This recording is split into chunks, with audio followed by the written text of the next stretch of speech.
Welcome to Unstoppable Podcast with Harry Sardinas, inspiring conversations with influential millionaires, investors, thought leaders, entrepreneurs who are making a massive difference with their innovative products and services, and sharing the challenges and wisdom of how they sold their first million. How would you like to achieve your first million in sales? And today we are here with Josh, which is the founder, CEO and founder of GoArchitect. So Josh, can you please introduce yourself? Yeah, hi everyone. So I'm Josh Sinabria. I founded GoArchitect, which is a firm here in Chicago, Illinois. Okay, tell us, Josh, why do you decide to become an entrepreneur? I've always wanted to start my own thing. I've started many small projects in school, college, things like that. And then it became possible to do that as an adult, as a professional. So I guess you could say it's just in my blood, something I've always wanted to do. Yeah. So do you have any source of inspiration? Was your parents an entrepreneur, a neighbor, family friend? No, my parents worked regular jobs, teachers, things like that. I would say the inspiration came honestly a lot from the people that you might expect out in the world. The Steve Jobs, the Bill Gates, Wow. those types. People that are in my family, maybe my uncle a little bit. He wasn't necessarily an entrepreneur, but always had that business mindset. So I would say actually know a lot from just observing people out in professional life and seeing the exciting things of like starting something that is from scratch. But how you started to observe these people? Why you were attracted to these people? What happened? What these people were telling you that they were telling you something that you wanted to hear? Why? Sure. You know, I think it's about the sense of ownership, the fact that you can create something and spend time on it and put it out into the world, and it's truly something that you've been able to craft and to make. Obviously, there's a lot of those components in architecture and design. Quite literally, you can be crafting something that can stand and, in theory, exist forever or nearly forever. So there's that. So I guess I just observed people who were designing, who were creating, who were using those talents to then take it into business. So more than just business itself, but the design and creative aspects of it. But then just let's face it, because you guys architects, right? You are like artists, right? And a lot of artists doesn't want to know or to have to do anything with business, right? They want to be in the creation bubble. They want to be drawing. They want to create the next amazing building, smart, that save energy and everything. Nobody's really interested in building a business. So what make you to be an architect that actually want to build a business, which is completely different ballgame, because it's gonna take away a lot of out of your work that what you really really love, right? Which is your drawings, your creation, your things, right? Well, I think it depends. Architecture, let's say architecture school at least, teaches you how to problem solve in creative ways. And one application of that is, of course, physical buildings. But really, that's what entrepreneurship is solving issues in creative ways, either that nobody has thought of before or physically don't exist before. And so there is a lot of overlap. Also in architecture, it's more than just art. Because if you go out and you paint a painting, it's more about the creativity, about the color, about the texture, that kind of stuff. But there's not necessarily a lot of logic to it, or it doesn't have to be. Meanwhile, in architecture, you have to balance logic and art and cost and politics and a lot of other stuff in most cases. So it takes art to the next level. So I would actually argue that there are a lot of entrepreneurs in the architecture field, more than just art. Right? Okay. So it's just part of the culture in many ways. But architecture have become really, really more difficult than what it was before, right? Because before you just design a building and that was it. But today, the building has to be, it needs to use as much natural light as possible to save electricity and then to save energy. And then it has to have the better ways to use the water so it doesn't waste water. And it has to be so what are the challenges that social responsibility is bringing to the architecture uh, environment nowadays? Because at the end of the day, you guys need to make profit, right? And yes, you want a smart building that save water, that utilize the light, that save energy. Because, but at the end of the day, uh, you have a project, you have a budget, and you guys have to make profit. So how you mitigate all this risk? Sure, sure.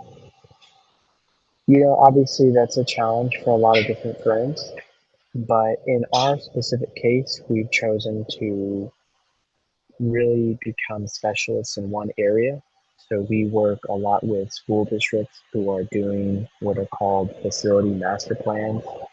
And so those, in a short way, those are the plans that the school district has for the next 20 years of buildings and repairs. And so we've been able to specialize in that area. And that's helped us focus, for one, because I think part of entrepreneurship is deciding what to focus on. It's been able, since we have focused, we are able to add a lot of value and innovation to that niche market. And then because we know all of the needs and realities of those customers, we can innovate to offer new things. So, for example, we created a piece of software called Engage that Oh, helps with the community engagement that those school districts have to do. We probably would not have known to create that piece of software if we had not decided to focus on those specific customers. yeah. Does that answer your question? Yeah, yeah, yeah. But then, Josh, this niche that you find, right, is it takes a lot of responsibility, right? Because dealing with the schools, with the kids and everything. So how Yeah. you guys took this specialize in that niche that is it takes a lot of responsibility, especially because there are kids around the facilities, right? Well, yeah, I think like any project, you have a certain responsibility. If it's a single family house, obviously you want it to be safe and comfortable. If you want it to be, if you are designing skyscrapers, obviously there's a lot of responsibility there with the city and the thousands or tens of thousands of people that will use those buildings. So across the board, there's responsibility in the architectural field, which is actually another aspect that makes it different from art. There is a lot more civic and safety responsibility. So I think going back to the specialization, that's what's helped us. We can understand all of the responsibilities that we have better because we work with the same types of clients, every year, and we're able to understand them better over time. So what message do you have for every architect out there that they are scared or they have fear to build his own business as architecture? Sure. Well, I think my advice, which will be part of my 5 points to a million later, is that you need to choose what type of design you're going to specialize in. As a small firm, we can really only do one or two things very well. And so we've been very fortunate to figure out what those one or two things are, and we've been able to invest in time and efforts and everything into that. So again, find the one or two things that you're going to focus on and just really try to do well in those one or two things. And then Josh, which one is your favorite architect? Oh, there's a British architect. His name is Norman Foster. Ah, yeah, yeah, yeah, And I know. The building is very close to to our yes, office, to where our office used to be. Yeah, the Gherkin, yeah. yep, the Gherkin and many other buildings in London and around the world. I think his buildings, he's been around long enough. I believe he's in his 80s. So he's been Yeah. around long enough that he has buildings all over the world and they just have a certain monumental aspect that I really enjoy. What is the biggest challenge in your business and how you overcome that challenge? Yeah, I would say because we do try to innovate and create new things. So, for example, the Engage software, The software, yeah. part of the challenge is whether to create something that is only used by your clients or to try to create something that has broader appeal. And creating something with broad appeal is, you go through the typical startup questions about finding product market fit, getting it made, the cost, marketing, competitors, all of those kinds of things. But we're doing it in the context of a internal project.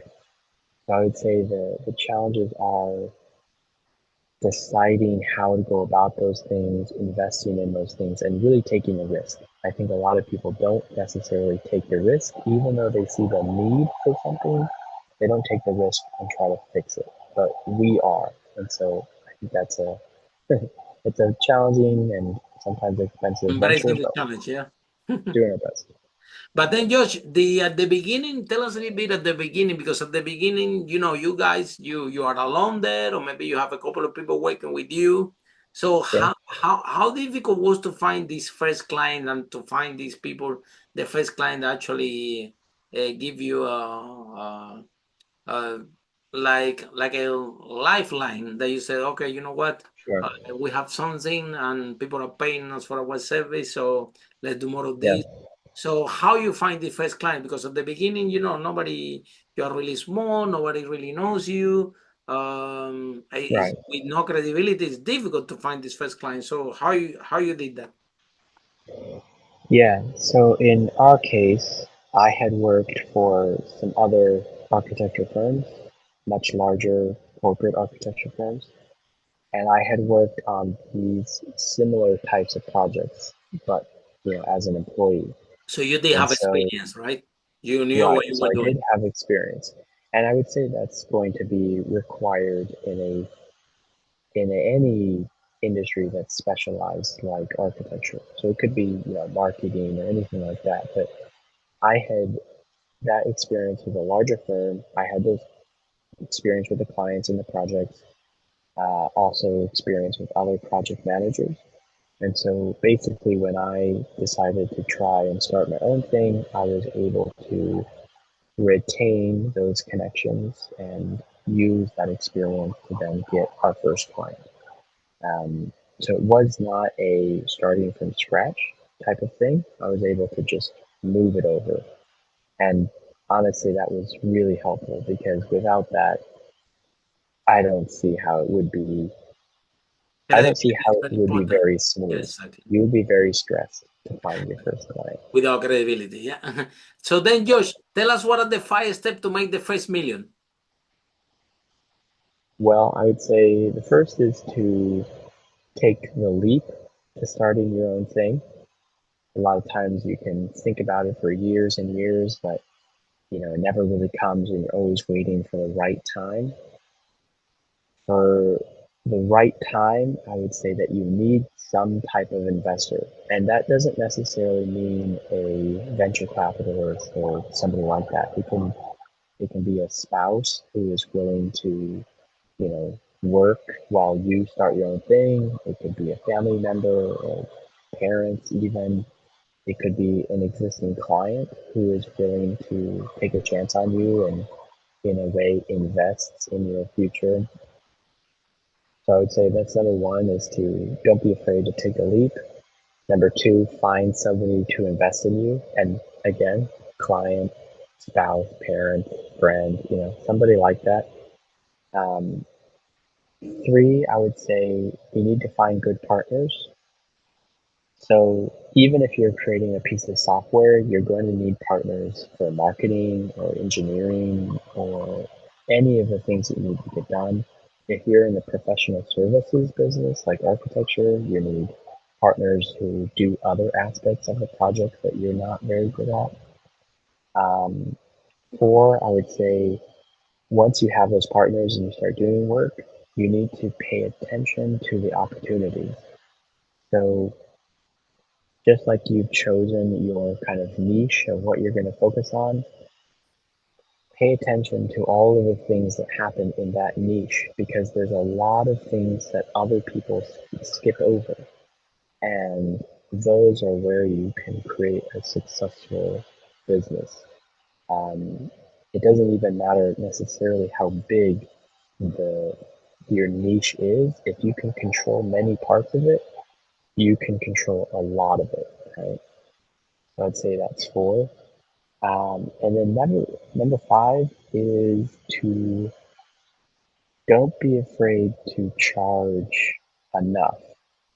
So if that is a software business, make sure your pricing is accurate. If it's a service business, don't be afraid to charge what you deserve to be charging. Um, the stereotype is that people go in and they charge, a few dollars, or, they charge half of what they should actually be charging, and they leave money on the table. The reality is, if you do a good job, if you have the right niche, and if you are, one of the only people that can provide that need, you do have a lot of flexibility to charge what you need to charge. So I guess that would be number five. So what do you think, George? How important is personal development in the life of the entrepreneur? I think that when you started your business at the beginning, it's a very lonely journey, right? You didn't really have one thing is just you were an employee, but completely different ball game is for you to decide to have your own firm and to have your own employees and to have Sure. that responsibility, right? So, what have you? How important do you think that your own personal development to keep yourself? I find you very good energy, smiling, very calm, right? No, like Mm, usually, some entrepreneurs in the startup they are a little bit like very stressed and they don't have time and all these things, right? yeah. So do you do something in particular? Do you meditate? Do you go to the gym? You go to work? You take a lot of holidays? What do you do to keep you calm? To keep you Sure. focused to fulfill the responsibility that you have? Because at the end of the day, you are responsible for everybody. You're responsible for your client. You're responsible for the kids on the school. You're responsible for everything you do. So it's a lot of Yeah. responsibility. So how you manage all the pressure? Yeah. I would say there's a couple things.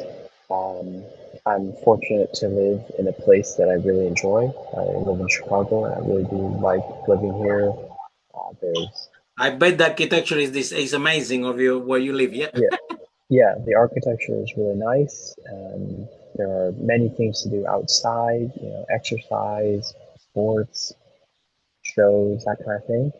So this, I would say in general, your environment makes a huge difference. And after moving here some years ago, I have noticed a real improvement.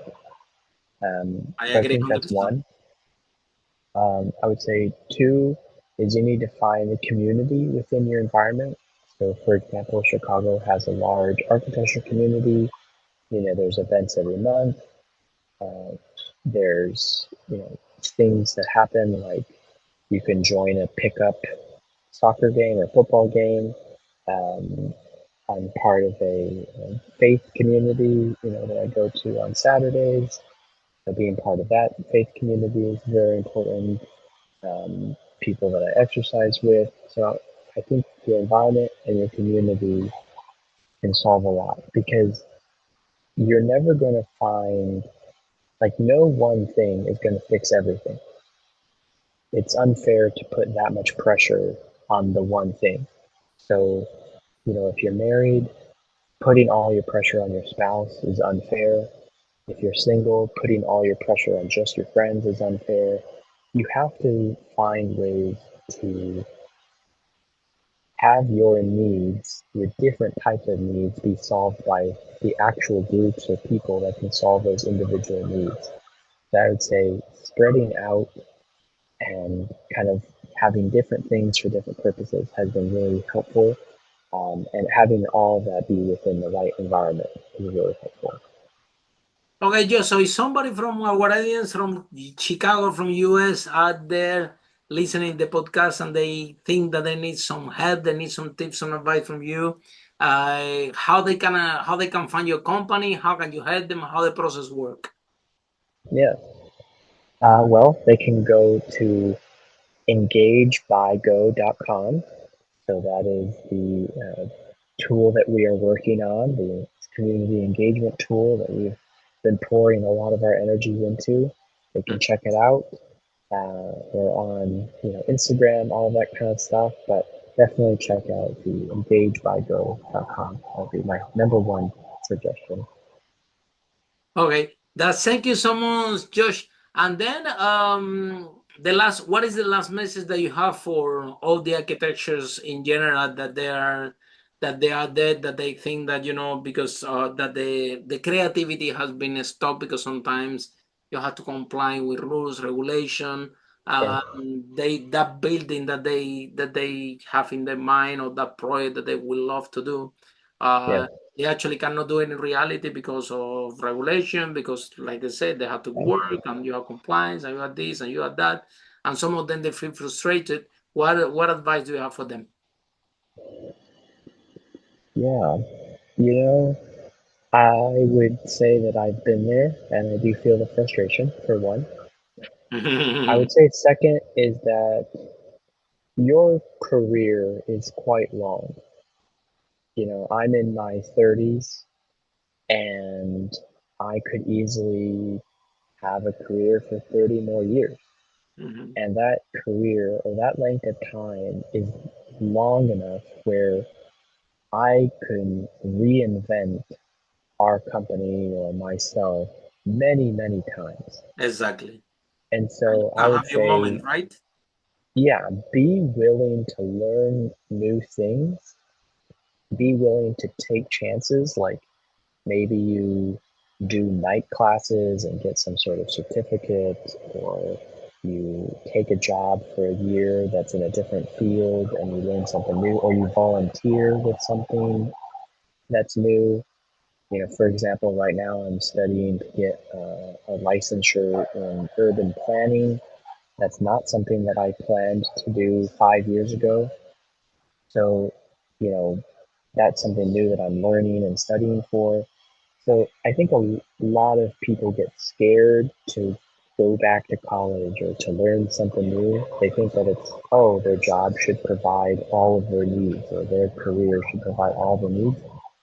Sometimes that's true, but a lot of times you need to learn new things. Hmm. For example, learning how to do software development. That's something that I worked on and spent time on about the 6, 7 years ago, and that has paid dividends many times, is Big time, having yeah. the ability to create software and work with software engineers.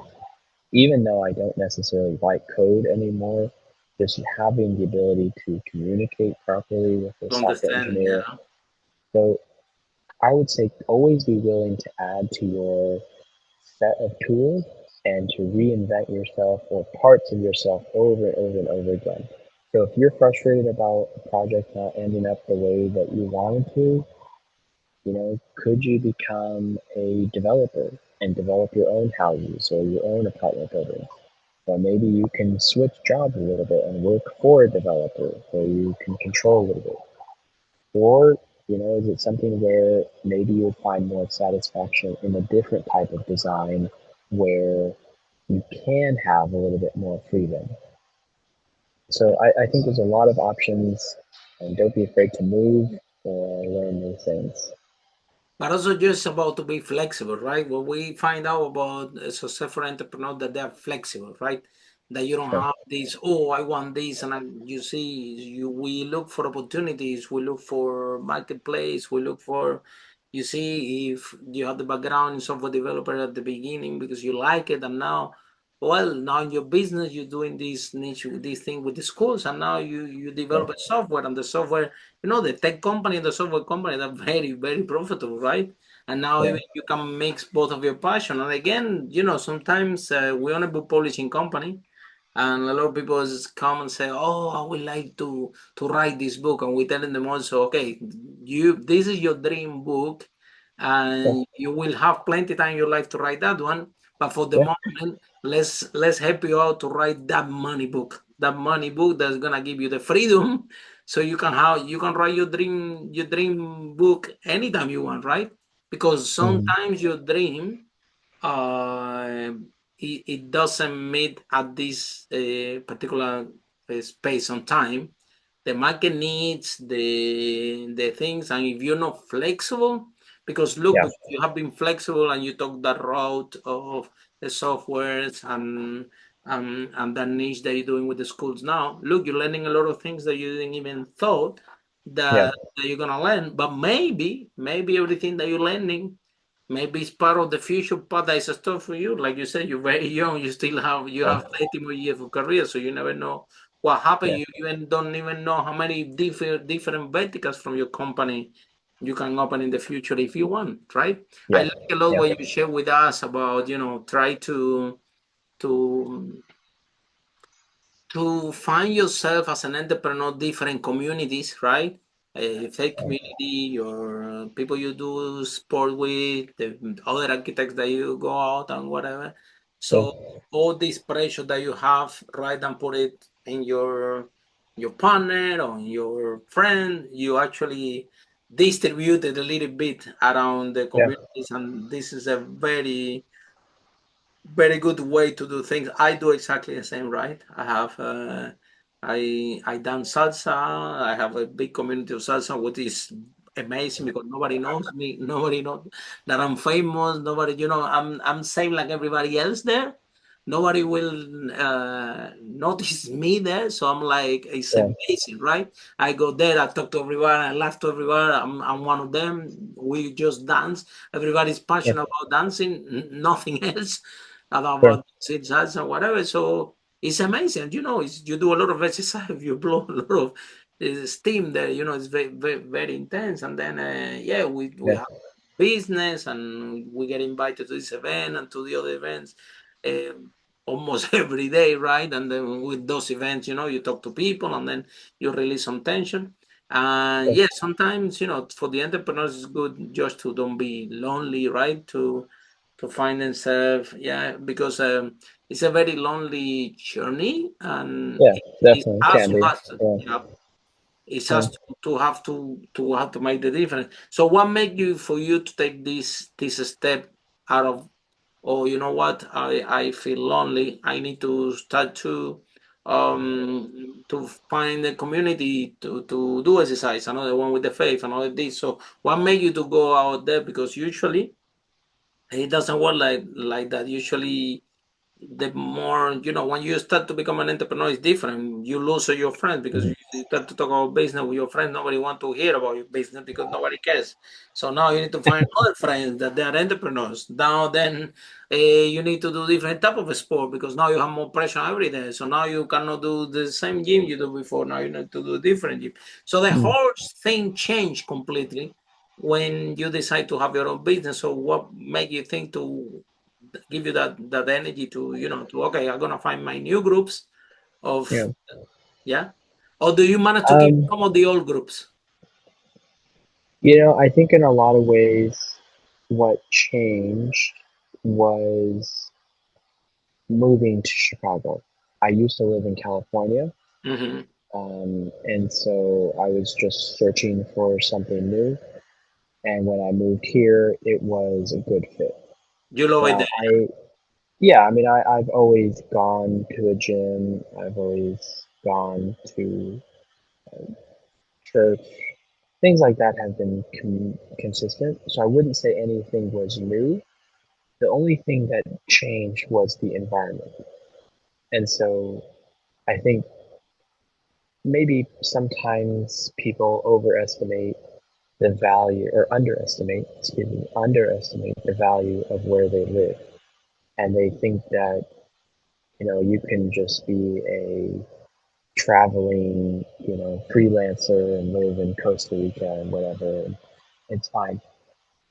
Maybe that works for some people for some time, but eventually, it's good to have a consistent home-based community, a place where you can, you know, recognize people in your neighborhood, where you can go to the same gym, make friends, where you can go to the same faith community and have strong connections, where you can, have a sports team that you like to go watch in a restaurant or a bar Exactly. or something with friends. Like, I think people underestimate the value of having a home.